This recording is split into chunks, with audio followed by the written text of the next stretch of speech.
Hello, and welcome to another episode of Sharing Wisdom. I'm your host, Angie Wisdom, and on today's episode, we're talking all things Enneagram. If you've worked with me before, you know that I always have all my clients, group, or individual take the Enneagram assessment. I am a huge fan on the amount of clarity and self awareness that it creates. And I'm a believer in the assessment and what it can do for you. However, I am not an expert in it by any means. I am self taught. And so that's why today I'm super excited because I've brought an expert here to join us. Ainsley Britton is a certified Enneagram coach. She wrote the book, The Enneagram for Teens. And this is what she spends her days doing, is helping people understand what the Enneagram is, what their type is, how they can use it to grow personally and professionally. So it's going to be a great conversation, fact checking me on how I use the Enneagram and just diving into more information about the myths and how great of an assessment it is. Ainsley, I am so excited to have you here. I know we've talked offline. I am such a nerd about the Enneagram, and I just believe in what it shows you so much. So, gosh, are you ready? We're going to dig into this thing. I'm ready, and I'm excited to be here. Thank you so much for having me. Absolutely. I mean, I chose the Enneagram. I don't even really know how this came about for me. I think it was back in my coaching days and courses. Somebody mentioned the Enneagram was like a great tool. So I took the assessment and was just like, my mind was blown because I had taken DISC and Myers Briggs and all these other things that were a little bit more like work analytical and how you show up and what role you play. But when I took the Enneagram, I was like, holy cow, somebody just put a mirror in front of my face and Yes. specifically showed me the things that get in my way and why I am what I am. So it was just mind blowing. So, first, tell me how that whole Enneagram process for you entered into your life and what got you interested in it. Oh my gosh. So mine is like a typical young adult story. Well, not too typical, but maybe a little bit. Mm-hmm. I had just gone through this brutal breakup that I had zero closure with. It was just bananas. And I was with my friend at dinner one night, and I was just trying to figure out, I was like, I don't understand why XYZ happened, or why he reacted like this, or why I feel this way. Like those are the words I was saying. And she was like, have you heard of the Enneagram? And Mm. I was like, I don't know what you just said, but no. And she handed me a book, and I really dove into the book, but I was still like, what is this? This seems a little bit sketchy. And I didn't Yeah. even self identify with my actual type. I was like, not even Mm. aware. I was not self aware enough to be able to identify what my type was at that time. But I had just kind of picked it up off and on, whatever. And then I started dating this guy 6 months later who would end up to be my husband. And I, for some reason around that time, really got into the book. And I guess I was trying to figure out his type. And I was like, have you heard about the Enneagram? Da-da-da. So we kind of just read the book together. And from that point on, I was hooked. I never Mm. stopped talking about it. I never stopped learning about it. I still learn about it all the time.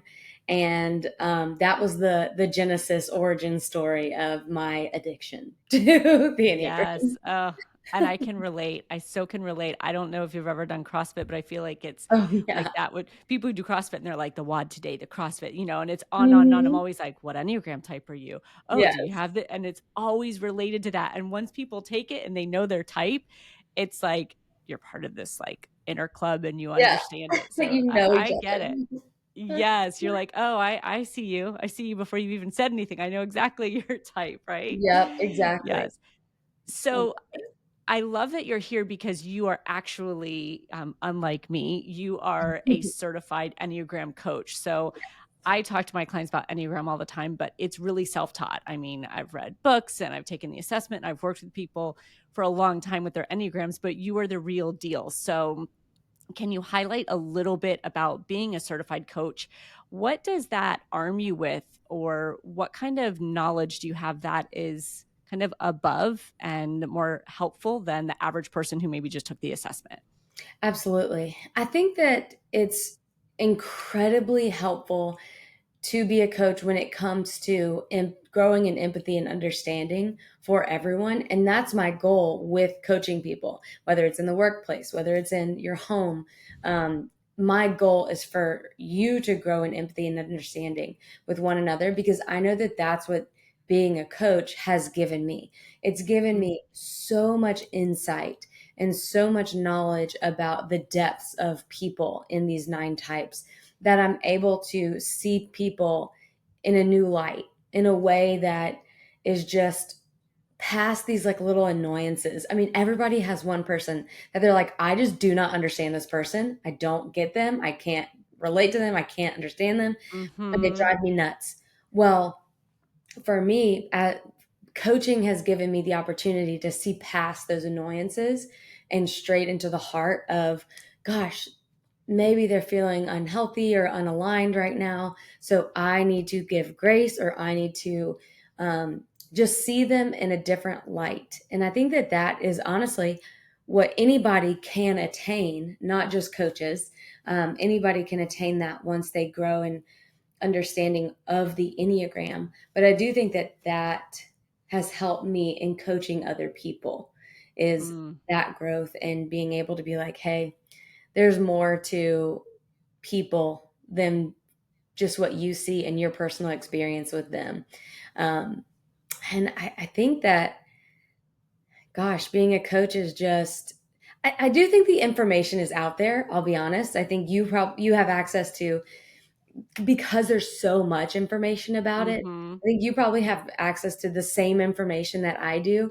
I just went through an organized online course about it and had to take a test on it, Yeah. But You're so humble about it, but there really is. I mean, if anyone picked up the book, there's a couple different Enneagram books I have. Some of them are like huge and massive. huge. So it's really in depth, the amount of information. And I'll still That's hear true. from a client, they'll pull something out of their own type and they'll share it with me. And I'll be like, oh, I hadn't even read that yet. I didn't even Yeah, see that yet. So it feels like the holes you can go down in digging in these different types are really endless, so yes, I you know, agree. completely There's still books that I understand haven't that. read, when it Yeah. goes into subtypes and tri-types and all of the, I call them Mhm. cake layers, because they build on itself.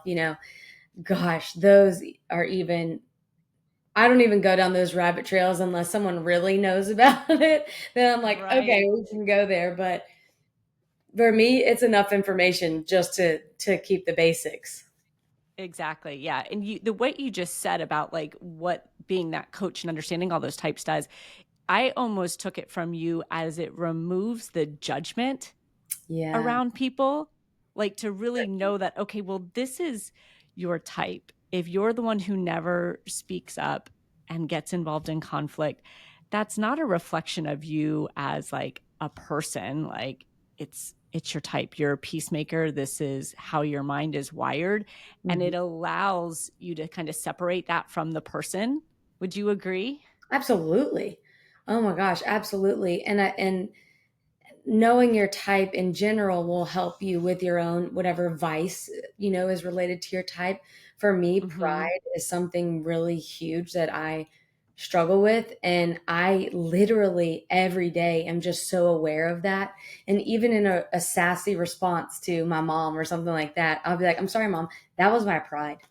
That was not Yeah. something that I wanted to, that's what that was, that just kind of spilled out. Right. But if I didn't have the Enneagram, I wouldn't have known that. I wouldn't be able to Yeah. take that and understand that. And then, especially with, other people who are my type, I'm like, oh gosh, I think that's the hardest, in my opinion. If you have someone else with your type and you're trying to coach them, I'm like, okay, I don't want it to seem like I'm preaching at you, but I know all of your struggles. Right, right. Oh, for sure. I feel like we're sitting here teasing people and they're going like, "Okay, first of all, if I don't know what the Enneagram is, what is this and what are Oh, you guys yeah. talking about? And second of all, how have you not asked Ainsley what her type is?" So, tell me first, what is your type? Yeah, I'm a type 2, so I am the helper. Mhm. Me too. Me too. Yeah. Although, let's ask you this, like, I am kinda tied helper challenger. So, what do you say to Amazing. people when they've got 2 places, that they're literally same numbers or like 1 off? how do you really decide, oh, I'm this or I'm that or a combination? Okay, so that's a great question. There are kind of touched on this earlier, but there's this thing called tri-types, and you do have Hmm. to know a little bit of the Enneagram to kind of understand what I'm saying. So I'll try to scale it back, and you can, help me clarify. But basically, the Enneagram has 9 types, and they're in this circle. Well, if you break the Enneagram into 3 different sections, those are Hmm. called your centers of intelligence. And Mm. the truth is that yes, you do have a main type, but you're all 9 types in different degrees or variations, right? Right. Of course, because you're more than a number, you're a complex human. You're not to be put in a box labeled with a number and that's it. So there's the idea that we all have a tri type, which is one number in each of those 3 sections. And then Mm. you are basically, if your first defense mechanism of your main type does not work, you'll move on to that second number in that second section. And if that doesn't work, then you'll move on to the third. So that really explains a little bit of I'm a little bit of this, I'm a little bit of that, I'm a little bit of this, in addition to wings and all of those things, of course. Mm. But hearing the 8 from you is like, oh, well, that makes sense. Not only because 8 is in your stress and growth line, but because it's probably a part of your tri type. So as a Gotcha. 2, we start in the heart triad. And so we would be 2 as your first number. Then we would Hmm. go into the head triad and we would take 5, 6, or 7 and say, man, which one of these really resonates with me the most? For me personally, mine would be 7. That's how I have a lot of 7 behaviors. A lot of people guess Mm. that I'm a 7. And so seven's my next one. Then I go into the gut triad, and that would be Hmm. 8, 9, and 1. And then I would Mm. say, okay, which one do I resonate with out of this triad? And for me, that's 8. So my tri type is 2, 7, 8. And Ah, that's okay. just kind of, I actually prefer to know people's tri types. If they know their tri type, I'm like, tell me your tri type because that tells me more about your behaviors because you don't always behave like your main type to a T Mhm, because mhm. that's really just your motivator more than some of the Mm. behaviors. There are a few coaches who coach based on behavior, but I'm like, man, my behavior is so much more like a 7, but I know that my core and my motivator is the 2. So that's Mm. kind of how Gotcha. I think about it. That was a long-winded, I complex. No, it really wasn't. I love that, and now I'm like, I'm going to field all these conversations with my clients who are like, "Can we figure out my tri-type?" It's gonna be like the Yeah. next conversation. But you said something that was intriguing to me where you said it's almost like you use that first modality or defense mechanism, and Mhm. then if that doesn't work, you move on, and so it brings up conversations that I've had or even situations with myself where I'm like, well, sometimes I show up like this, but other times I'm really like that, where I really am the helper or I really am a challenger. And those are 2 very different personality types. Absolutely. Yeah. So is there this process of, well, if I can't, I don't know, this I might be like revealing my own secrets right now, but like That's if okay. I cannot get what I want Yeah. That's exactly what by it is. being the 2, then I'm going to shift over and I'm going to get what I want by being the 8. Yeah, you would go through one of the 5, 6, or 7 first, and then you Okay. would get to the 8. But that 5, 6, or 7 could, let's say it's a 5, that would just be a thinking process. That would just be Mm, you analyzing the situation, then going into the 8. interesting. You know what I mean? Okay. So Yes. it, Yes. it could Bit be, of, or strategizing and yeah, getting all my ducks in a row, right? yep, To attack with the 8. right. Right, exactly. That kind of Fascinating. thing Fascinating. is exactly how it works. So if you're, being the 2, you would start there and then go in that order. Is that Yes. clockwise? Okay. I guess it's clockwise. Yeah. Yeah. Um, Mhm. but look, I think all the time, I've got to tell you, as a 2, I worry. I'm like, am I in stress because I want to just act like an 8 right now? I just want to say it straight up. But I also think that there is something with 2s who help other people in my Mhm. opinion, you've done the work. So it's less about the need to manipulate. Twos who are Mhm. not self aware have to manipulate. But Mhm. if you've already done the work and you're kind of aware, okay, I know that this is a thing, but I know that I can get straight to the point. I think that that is, I use, because sometimes I think I'm an eight too. I'm like, gosh, did I mistype myself? Am I really an eight? Am I really that straightforward? But I'm not, because I am still concerned about how the person is going to internalize what I'm saying and how it really is going to come across. Even if I can be forward or confrontational or honest, I'm still concerned with how they're going to receive it or how they're going to perceive me after I deliver Mm. that. At the root of it. Yeah. Yeah. Interesting. So, kind of taking it back, because I feel I'm sitting here feeling guilty for the people who don't really know Oh, yeah. all that What much the about the Enneagram Enneagram is. right now, because we could just like jump in and I'm like full speed ahead with 100 questions that are probably like way over some people's even thinking right now. So, shed a little bit of light on this assessment in particular and kind of what I highlighted in the beginning, that it's just so different from your typical, DISC, Myers-Briggs, and all the other assessments Absolutely. out there. Yeah. So the Enneagram, I'm going to read straight from my book, The Enneagram for Okay. Teens, because it's the most succinct quote and I have it memorized, but why Mhm. memorize it when it's right in front of your face? It's right there. Yeah. So this is actually how Jeff and Beth McCord of Your Enneagram Coach explain it. And I think they do such a great job. And that's who I'm certified under. So they say Mhm. the Enneagram is a tool like a GPS to help you know where you are, where you are heading, and how to get to your healthiest destination. Mm. So that is, I mean, I always say it's like a personality assessment that helps you become the healthiest version of yourself by highlighting Yes. the motivations behind your actions. Because I think the Myers Briggs and DISC and all of that is great. I'm a personality tool junkie, I want to know them all. But I also, part of me just, I know what I'm good at. I know what I'm bad at. I know that I'm an extrovert. Right. I know that since having kids, I've become more of an introvert. Like these things I know.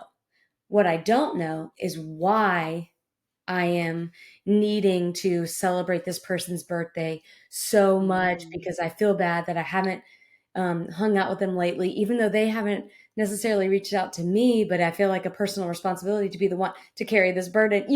Like that's what Yes, the yes. Enneagram tells you. It doesn't just tell you if you are intuitive or judgmental, it tells you why you're feeling the things that you're feeling or doing the Mhm. things that you're doing and the motivator behind that, which is just so eye-opening and such a blind spot for Mhm. so many people. It really is when you can there seems to be like a relief Mhm. when you see what your personality type is and it explains that why. Like, oh, enthusiast. This is why I never get anything done. This is why I Yeah, start so many things and never finish them. procrastination. Yeah, it Mhm. almost feels like this, "Oh, I finally have an answer now, and I see why this happens, and I can do something about it." Yeah, It's and I'm it's not mind-blowing. broken. Right, I'm not yes, the for only sure. one. All of these things are Yeah, such a relief. And of yeah. course, it's based on the 9 types. We've talked a little bit about that, but it is based on 9 basic personality types. And if you look at the little graphic, it's like a circle with there's lines all up in it, and the lines are indicative of connecting the numbers based on if they're in a season of stress or a moment of stress or a moment or season of growth. And I would like Mhm. to clarify that because sometimes the lines people think are like cultish looking, and that's Oh, all the yes. lines Uh-huh. are. There's no deeper meaning to the lines. It's Right, just right. connecting the numbers. It's just connecting the dots. Yes, that Yeah. is it. I can agree to that, yeah. So, share those, if you would, the 9 types so that people can kind of hear them, and then we'll dig into them a little bit. Yes. So we have the 9 types. I'm going to give you the most condensed version of the 9 Perfect. types. And Yep. then you, of course, can dig deeper from there. So, the type 1 is the moral compass.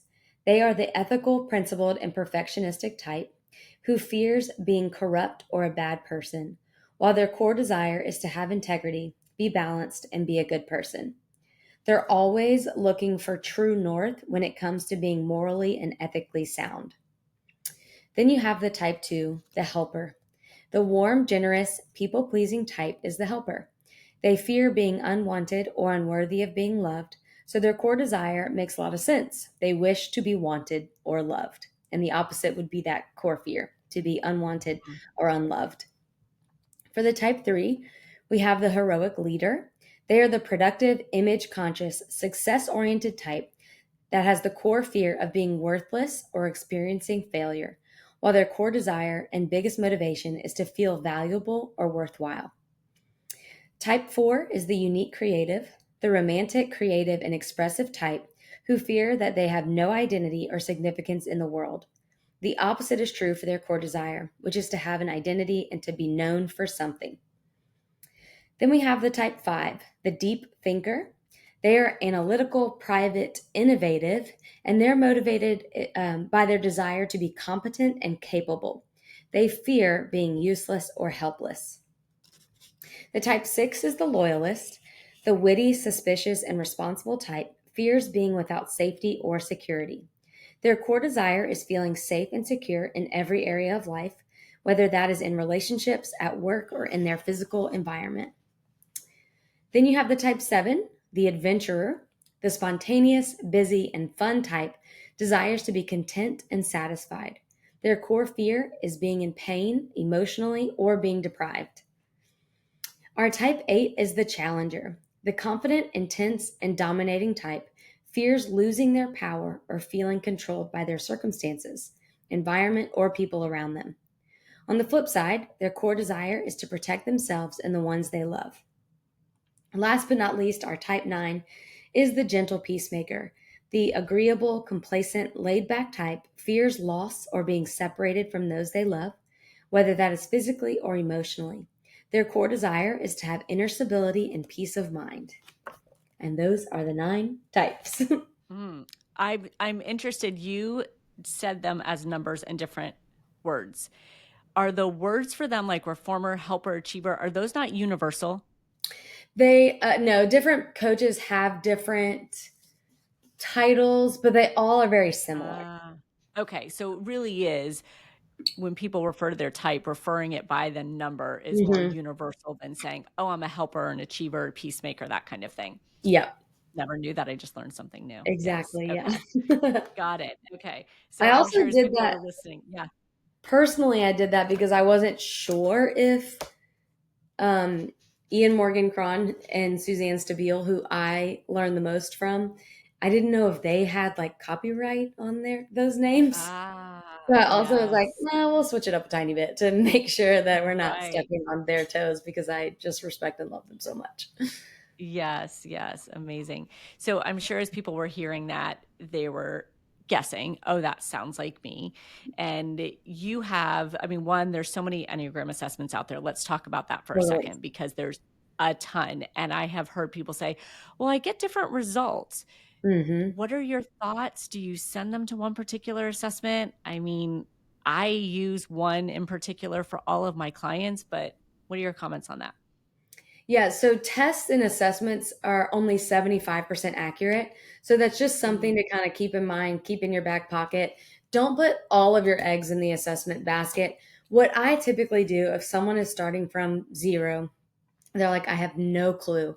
I say, okay, go ahead and take one. It'll spit out some, answers, maybe your top three, might show you all 9 in different degrees, but take those top three, research from there, and see if those one of those three really jump out at you because it's mm, likely that mhm, you're probably going to be at least in the top three unless you're in a season where you just moved or you just went through a divorce or you just went through something traumatic, then I would say don't take a test. Just mhm. let's just talk or just read a book and don't try and assess yourself right away because you may test as one of your stress types and that just wouldn't be accurate and then you would be not reading the right thing. So there are like some caveats to quizzes and assessments, but I don't think they're the villain. I think that they're a great starting place if someone is really starting from zero. Sure, take it, let's see what it says, and then let's go from there. Let's dive a little bit deeper from that point so you're not going and drowning in all nine types and all of the description of all of them. Right. Well, I Yes. do think it is worthwhile though. Yes, yeah, you said something so interesting though that I didn't even think about before.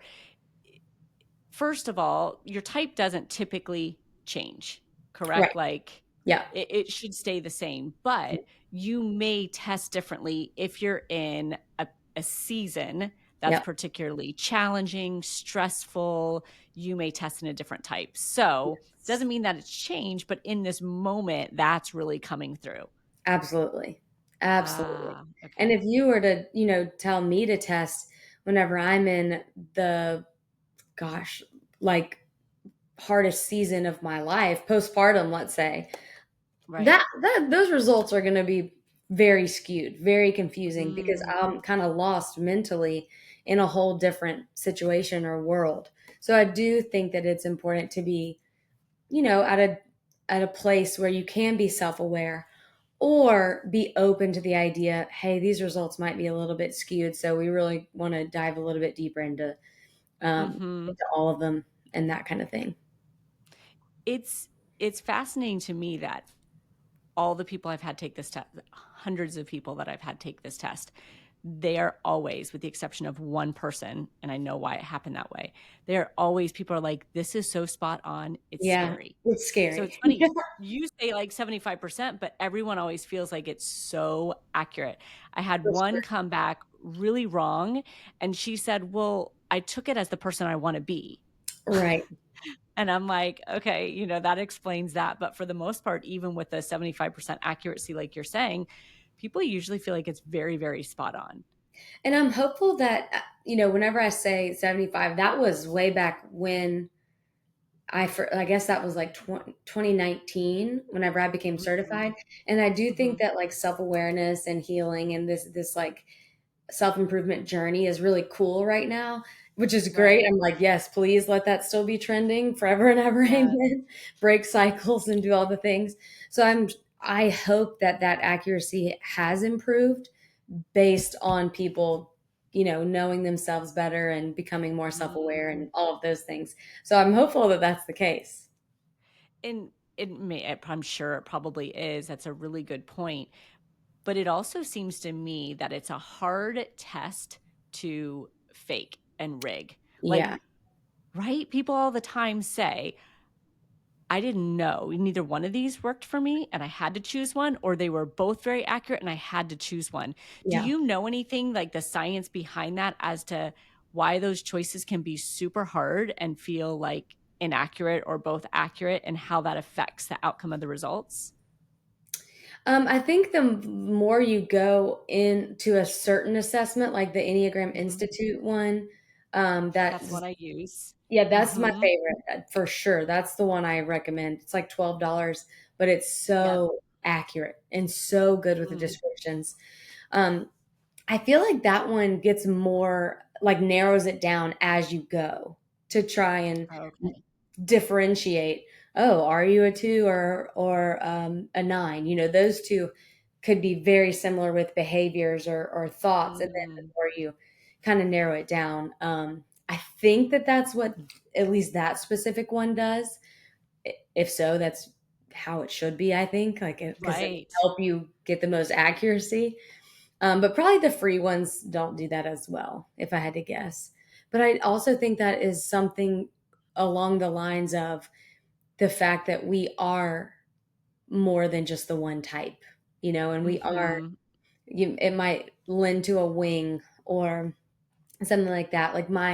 I'll give an example of my own household. My husband is a three. I have a three wing. One of the things that are really important to threes is that when they're working, they're not interrupted in a Mhm. spontaneous way. So if he's in the middle of work, he doesn't like whenever I come barging in or ask him a question like right in the middle of an email.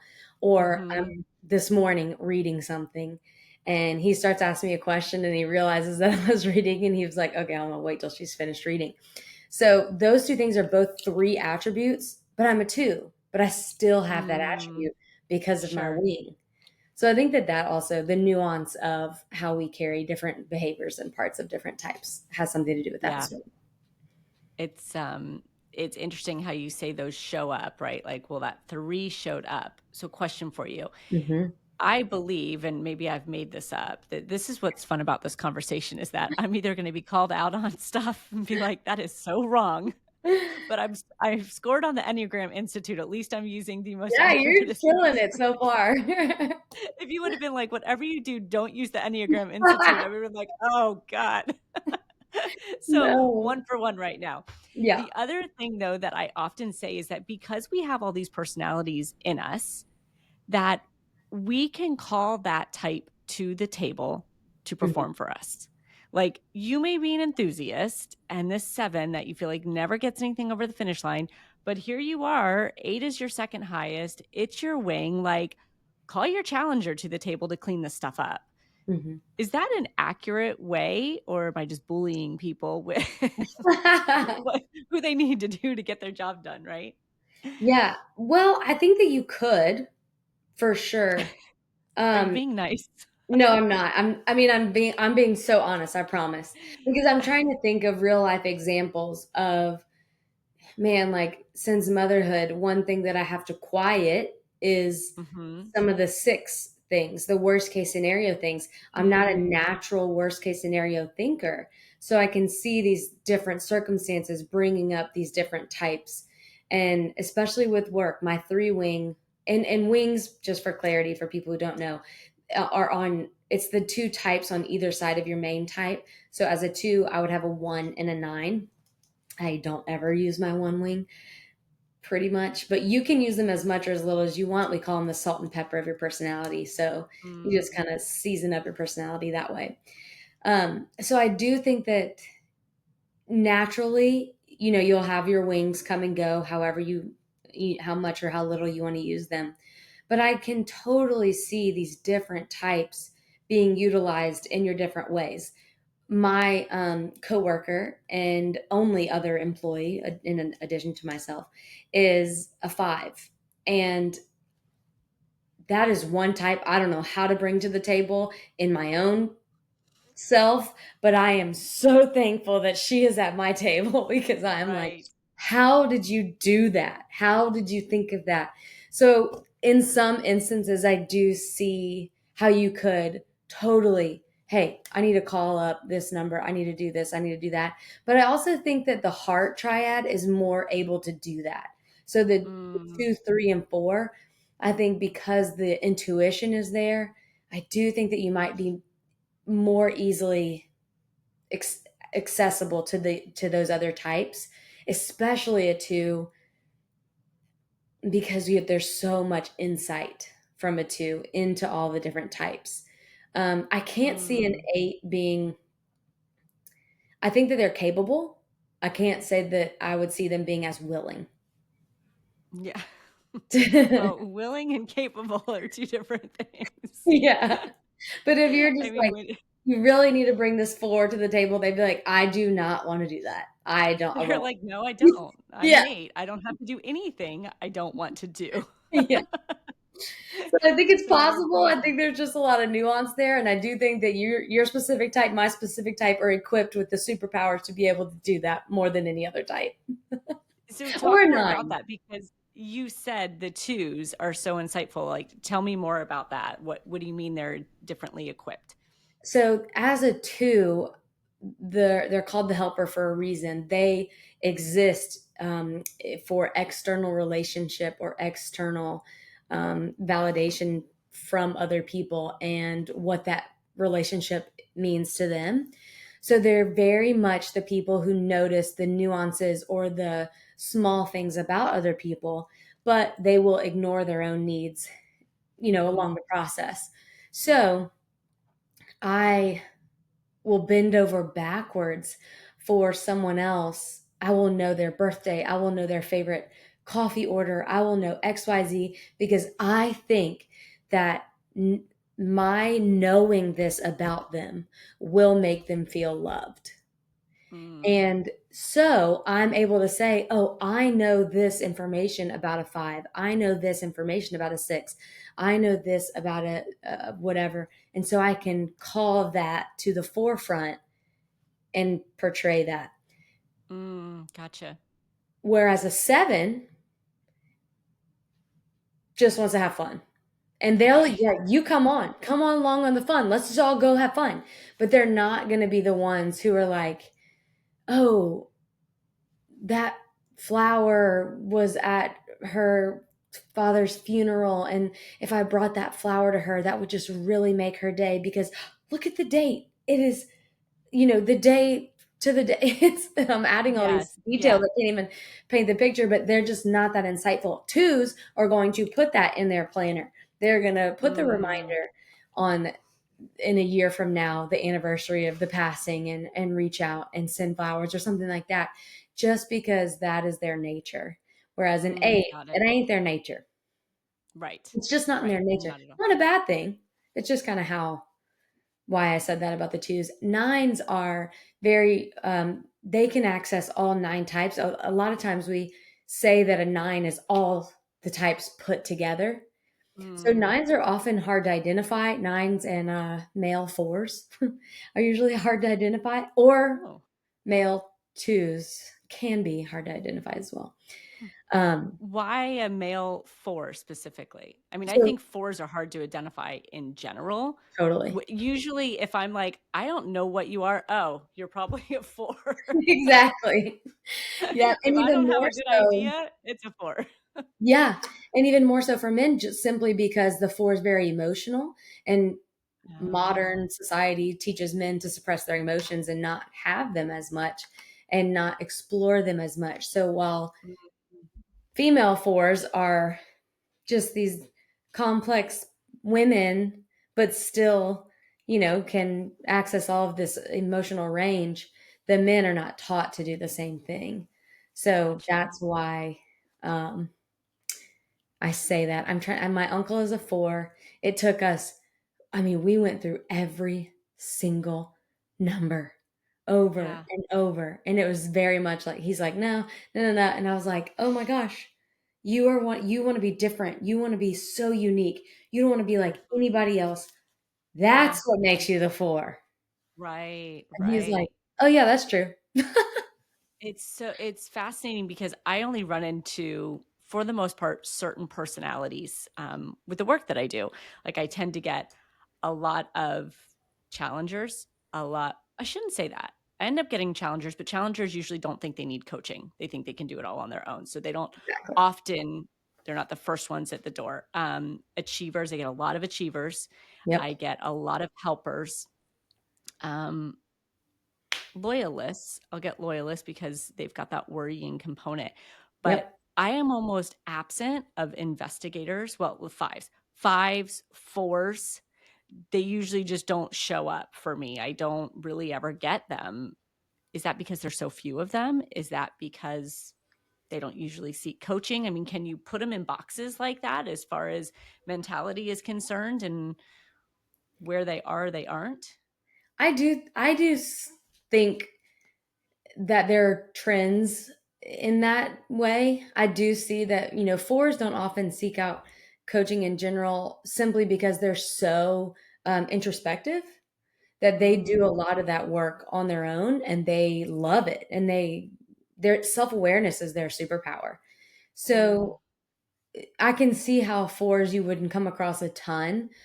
5s, very intellectual, and they will logic their way out of their emotion or problem. mhm, So they won't mhm. even usually go. They're like, no, I've already thought through everything. Like I'm Yeah. already just Yes. thinking it through, and Good. we've moved on. Yeah. Yeah. Um, 7s just don't want to go near it. They're just like, oh, that sounds intense. No thanks.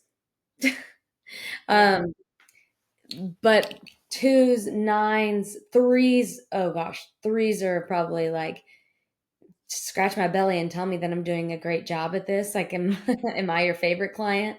Those are the 2 and 3s for sure. Yes. Uh-huh. But yeah, Just I how do think I that achieve more? How do I do better? How do I right, hit that next goal, right? Like exactly, any support to take them to that next level. absolutely. So I do Yeah. think that you can expect and see some of those trends as a blanket statement. I don't know but in general, from me to you, I Yeah. see the same trends. So Yeah. Okay. I Interesting. can see that for So sure. let's talk about what people do with this because I know we've like and I could go on and on about the similarities, and think people really love that because when you can talk about specific things about the personalities, they're like, "Oh my gosh, yes, that's totally me." Hmm. But that's all fun. But like, what do they do? Like when you're working with somebody and now they have this awareness of this is my type. How do you usually start using that so that they can grow and get to that? I love the word, they use it all the time, that healthier level of Hmm. that type in their life. Yeah. So typically, like with a coaching situation, I am like, okay, now there's the action item as you grow into your type and become the healthiest version. Yes. And you're going to naturally encourage other people to become the healthiest version because you're going to like who you're seeing in the mirror and all of these things, is to never shame or blame when it comes to the Enneagram. So as Mm, you're going through this process, you're never to shame anyone else about their journey or blame your actions on your type and say, "Oh, I'm just this way, so mhm, sucks that you don't get mhm, it." So those are the number one things that I tell people kind of out going out of the door. And then the number two thing is like, you have an incredible tool. It's up to you how you're going to use it. I would love for you to go forward and grow in health, empathy, and understanding. As you look around at the people in your life, are there people you need to ask for forgiveness for? Are there people you need to forgive? Are there people that you need to have a conversation with and say, hey, I have realized this about myself and I am so sorry, or, and I want mm. to work on this together. I XYZ, lean into the vulnerability and explanation that you've just found, to create bridges of communication and connection with other people. That's so powerful. I've never thought about it in that way of this. How do you use the tool as far as maybe what you've experienced and what you have done? And I hear you saying, like, don't blame it on your type, but do take responsibility for now knowing Yes. that you maybe have always been super direct and maybe you don't have the best delivery or you lack empathy or whatever it may be, but take responsibility for it and what are you actually going to do with it. Yeah, exactly. Exactly. That's really really powerful. That is a little bit more, I'd like to say, of like a healing Hmm. piece of it from a growth perspective instead of my mind, and I'm wired for this because this is what I used to do, is more like performance. Okay, well, how do we use this to Yeah. perform better, to move the needle? Certainly. And hopefully that does end up happening Right. with every area of your life. Hopefully, because of how you're using this in your day to day, you're creating harmony in the workplace. You're in the home. You're a better spouse. You're a better mom. You're a better dad. You're a better sister, brother, whatever it is. Hopefully, all of those things are going to improve. But it does Mhm. take the action behind the new knowledge, just like anything. If you're that you Sure. learn, you have to do something about it, or Absolutely. you just sit with it in your pockets and what are you gonna nothing happens. To But me is often more painful. Well, now you just know. Now you're yes, deliberately and out of integrity. But let's get into that a little bit because I know you wrote a book about the Enneagram for teens, which I think is awesome for kids to have this awareness and for parents to have the awareness around their kids' personality type. And absolutely. just even relationships. Like I did a session yesterday with a couple, and the first thing I had them do was understand their Enneagram types because I think it allows people to communicate and understand each other differently. Yep. How do you use that within families, couples, kids to, make better relationships, communicate differently? What do you see? Yeah. So the Enneagram for teens, it is for teens for sure. But I also feel like it's just for anyone who's beginning the stages of the Enneagram because it is the Mhm. Enneagram in the most basic form. This is what it looks like. These are all the pieces and parts to it, but it's not in an overwhelming format. So I think that it's perfect for families to go through together. especially if parents don't know about the Enneagram or they're just getting into it and they're like, well, let's go through this together. There's reflection questions at the end of each chapter that I think are really helpful for that conversation. But to answer your question specifically, I'll give another example from my life. My husband, I said before, is a 3, and that is the achiever. So he is extremely high achieving. He's an Iron Man. He's like on track for partner at his whatever, wherever he works. I know the name of it, but I don't really know what he does. There's the 7 in you. Yeah, exactly. Like, I don't know. You do things that are different than what I do. Um, but it's just so funny. So, because of him being an achiever, the external, performance is what everyone typically praises. But something about the 3, they're usually searching for who they truly are. And they're the Mhm. chameleon. So they'll become whoever they're in a conversation with to impress them or to advance their success in whatever area. So I know as someone who is with this man day in and day out, I am speaking directly into his life. While acknowledging his achievements, I really want to focus on praising who he is and who I see in him. So not Mhm. only am I going to say, wow, good job on being chosen for this honor, but I'm going to say, wow, that is because you are such a personable person. You're so inviting and you're such a warm person. People love to be around you. People love to just talk to you because you're such a safe place for people. That is speaking to his character. And that's who I want to build up is the person Mhm. behind the type. And that's what I think knowing about these all 9 types can do for marriages and for workplaces and for families is you can speak life into the motivation and the desire for each person on such a deeper level, and you'll Mhm. know that the 2 really really values that their coffee order, Right. because that seems like Yes. such a silly thing. But if someone that my friend, my sister, if my sister came home and was like, hey, I know that you like this coffee, so I just picked you up one, I'd be like, are you kidding me? Right. I feel so loved. Like, Yes. but another type might not value that as much. So knowing what each type values, you can really speak life and serve and love other people really well through this tool. Mhm. And that's what I hope. I hope happens. I hope we all grow in empathy and understanding and create a more harmonious and loving atmosphere wherever we go. That's really interesting when you think about it from the perspective of not feeding into.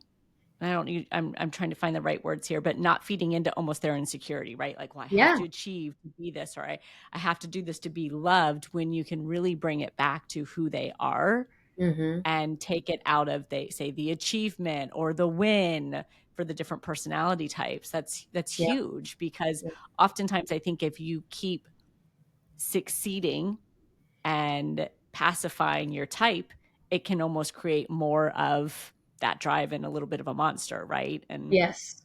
A little tight mhm. monster. Yes. Yes, yes, Absolutely. that's And ultimately fascinating. maybe the demise of the person. Right. You know, it who knows what Absolutely. path. Once you get to a certain unhealthy level, the Enneagram Institute actually lists like potential addictions or Mhm. downfalls of the most unhealthy versions of each type. And when you read them, you're like, woo! But Oh, that's what I think of when I'm like, if you yes. enable the negative or false parts of each type, could it lead there? I don't know. That that is I'm thinking back because 'cause I've had clients say to me like, "Oh my gosh, I've been that person," like, I remember sitting on the couch and binge eating and Yeah. watching shows, like, and it says that that's what my type will do when it gets to this point, Yep. and it's just fascinating how we can say, "Okay, here's these 9 personality types," and with such precision, here's what you are probably doing or thinking or acting on. Just Mhm. mind-blowing to me. Yeah. It is. It blows my mind. I've been studying this for 5 years, a Mhm. little bit, like in-depth coach. Well, it's been longer than that. I've been studying it since 2013, but 5 years of coaching is what I've Right. been doing, and it still blows my mind. I've brought this into companies. Oftentimes, if I work with a company, I'm like, everyone needs to take the Enneagram assessment. Yep. And again, corporate, they're used to much different assessments, but I find it really, really powerful for people to be able to communicate with one another and understand.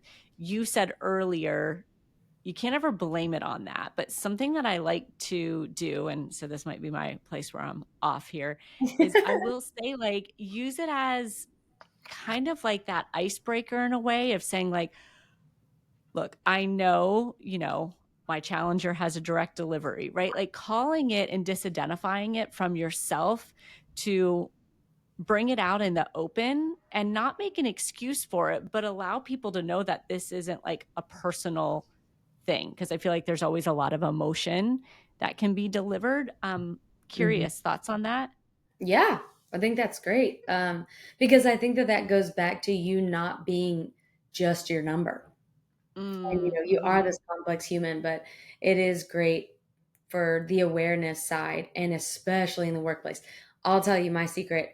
The Yeah. corporate bringing the Enneagram to corporate offices is my absolute favorite way to coach it. I Mm, love bringing it to offices because I'm like, everyone in here has that one coworker that just yes. gets on their nerves, and this is the opportunity to change everything in your culture. Um, so I do. I love that. I love that space. But yeah, I think that that's easy to understand as someone. Hmm. Hmm. As someone, especially as a 2 who worked with an 8, oh my gosh, I was always like, that is so like, they're so mean. Then I learned about the Right. Enneagram, and I was like, "Wait, they're not mean at all. This is Right. amazing." Yes.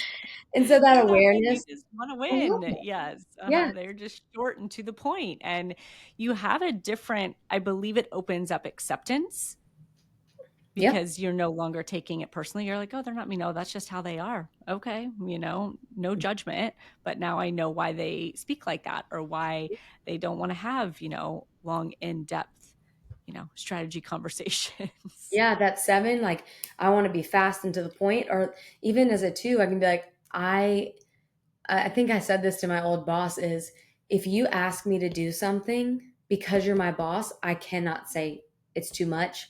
I have too much on my Mm, plate. I cannot say no. I can't. I mhm. don't have the ability."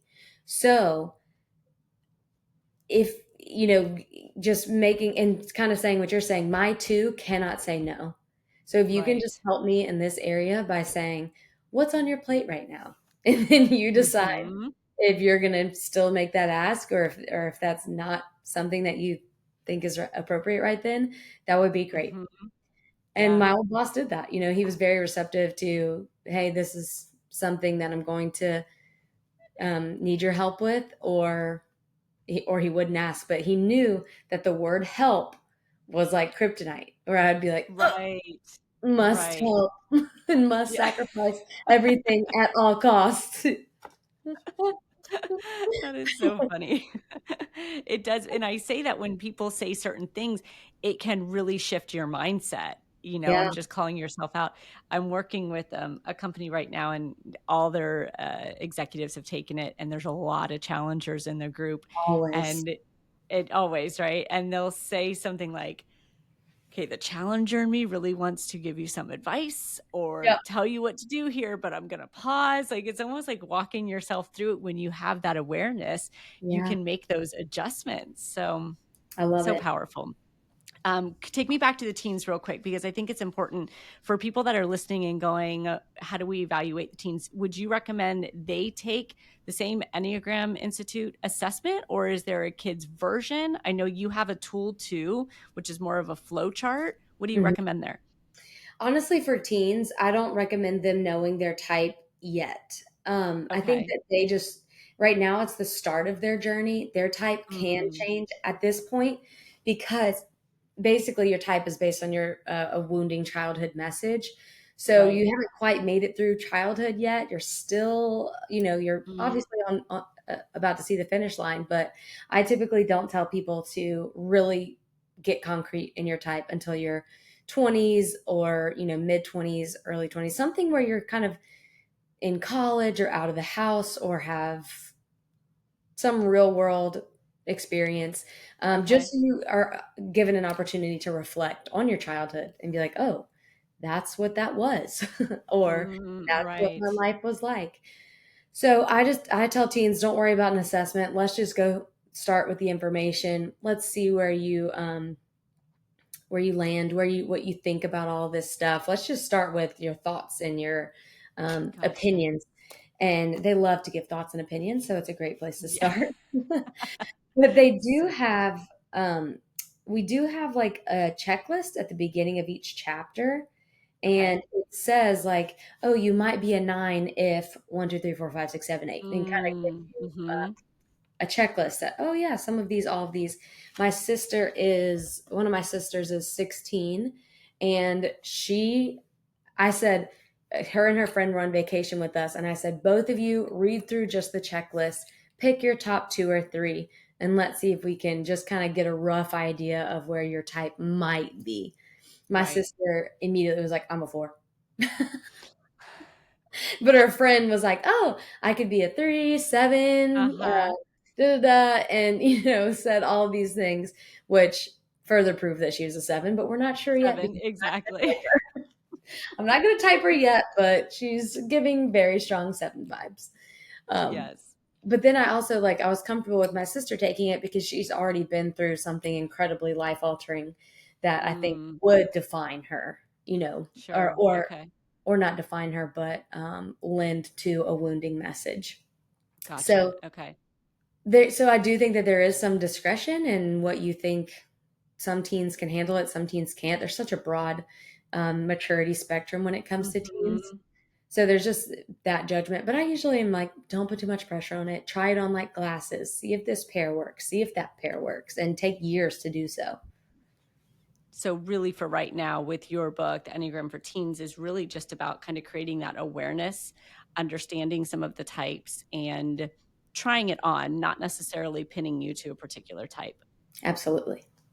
Love it. So good. Hmm. Well, this has been such a fun conversation. Again, I could go on and on because there's so many questions I have, and I know I'm excited you're going to be joining me in our Growth Collective group too as a guest speaker Yes. with actually a group that is going to take the Enneagram Institute beforehand. So we're going Yay. to collect all Amazing. sorts of good questions, yes, for you. But this has again been so helpful, and for those that really want to find you, it's enneagramayinsleyb.com, correct? Enneagram with AinsleyB.com. Enneagramwithainsleybee.com. Yes. And Yep. she does have a flow chart on there. We were talking about it earlier for those that want to fast track and don't want to spend 20 to 30 minutes on the assessment. You Yeah. can kind of like walk through and see maybe what your type is. But so that's accessible Hmm. on our website as well. And then the Enneagram for Teens book is also out. So, Ainsley, Yeah. thank you so much for being here. Thank you. You're always so fun to talk to, and I love keeping in touch with you. Yes. Thank you again. Bye.